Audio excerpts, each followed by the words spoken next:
Señor esté con ustedes. Con tu espíritu.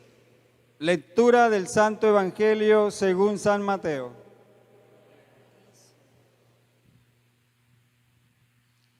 En aquel tiempo dijo Jesús a sus discípulos: cuiden de no practicar su justicia delante de los hombres para ser vistos por ellos.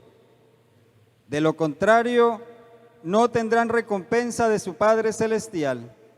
Por tanto, cuando hagas limosna, no mandes tocar la trompeta ante ti, como hacen los hipócritas en las sinagogas y por las calles, para ser honrados por la gente. En verdad les digo que ya han recibido su recompensa. Tú, en cambio, cuando hagas limosna, que no sepa tu mano izquierda lo que hace tu derecha. Así tu limosna quedará en secreto, y tu Padre, que ve en lo secreto, te recompensará. Cuando oren, no sean como los hipócritas, a quienes les gusta orar de pie en las sinagogas y en las esquinas de las plazas, para que los vean los hombres. En verdad les digo que ya han recibido su recompensa. Tú, en cambio, cuando ores, entra en tu cuarto, cierra la puerta y ora a tu Padre, que está en lo secreto, y tu Padre, que ve en lo secreto, te lo recompensará. Cuando ayunen, no pongan cara triste como los hipócritas, que desfiguran sus rostros para hacer ver a los hombres que ayunan.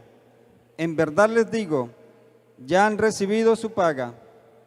Tú, en cambio, cuando ayunes, perfúmate la cabeza y levanta la cara, para que tu ayuno lo note no los hombres, sino tu Padre que está en lo escondido, y tu Padre que ve en lo escondido te recompensará. Palabra del Señor.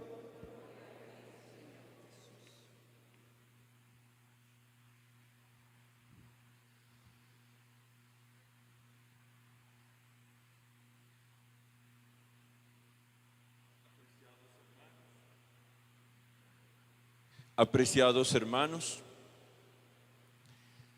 continuamos nuestro itinerario gozoso para celebrar la fiesta de Santa María, Madre y Reina de la Paz.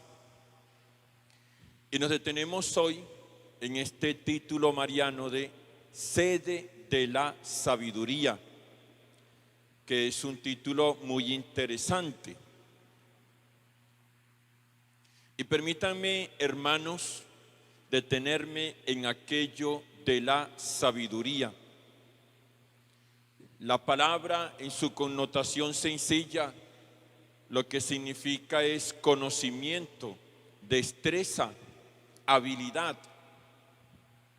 Y ciertamente, apoyándome en las Sagradas Escrituras, uno encuentra muchísimas formas de sabiduría.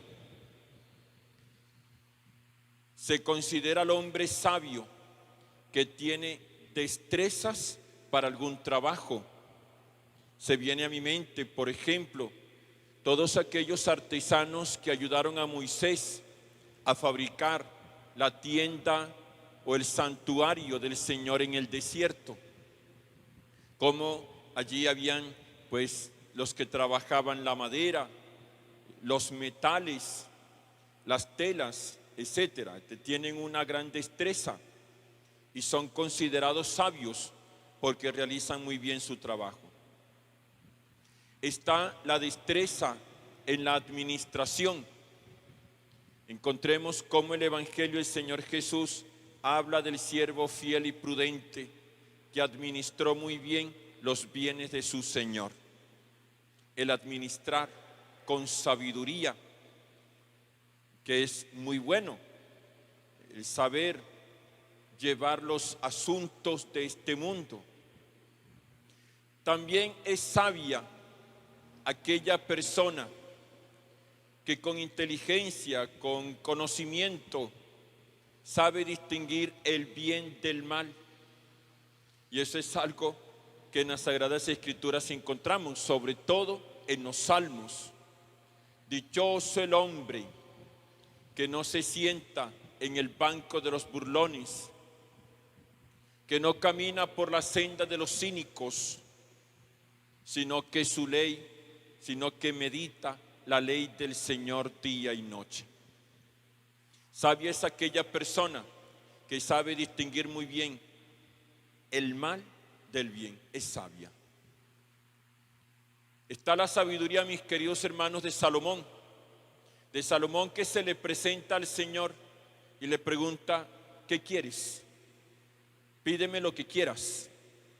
Y Salomón lo que pide es sabiduría para gobernar al pueblo de Israel. Y el Señor lo que le responde es: no me has pedido riquezas, la muerte de tus enemigos, me has pedido sabiduría. Muy bien, te voy a dar toda la sabiduría que necesitas, una sabiduría superior a todos los hombres. Y el Señor le dice: y agregaré aquello que no me has pedido, las riquezas. De cómo el tener sabiduría garantiza también las riquezas. Pero un concepto más elevado de la sabiduría que nos presenta la palabra de Dios, hermanos, es la sabiduría divina, la sabiduría que ayuda a gustar aquello que viene de Dios. Entonces es una sabiduría sagrada, divina, de Dios. Y aquí básicamente lo que decimos es aquello de la sabiduría personificada. Como dice el profeta Barut, la sabiduría se edificó una casa, haciendo referencia a esa sabiduría de Dios que está junto a Dios, que puso una casa entre los hombres.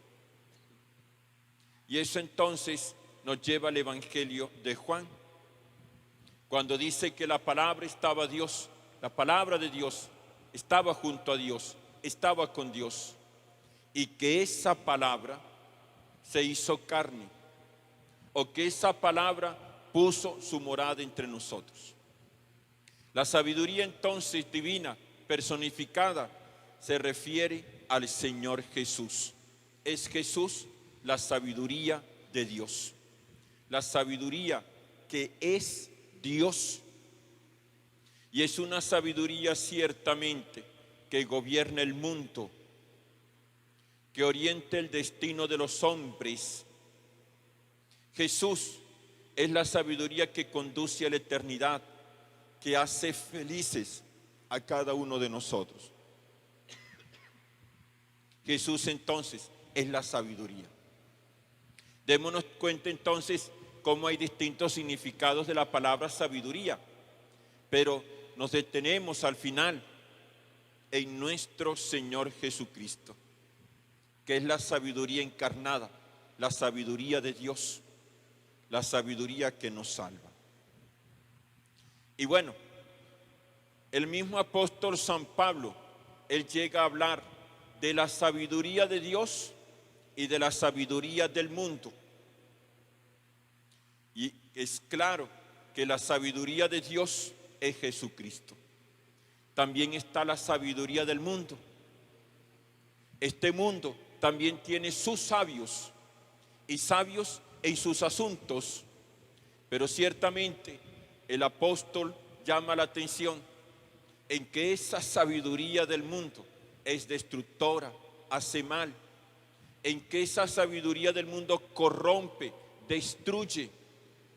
Y si algo tiene esa sabiduría del mundo, es que siempre se presenta como buena, siempre se presenta como buena.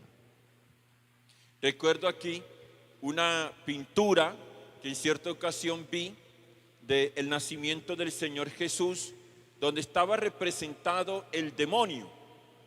Y lo curioso es que allí el demonio no estaba representado con cacho, con cola, con un trinche en la mano.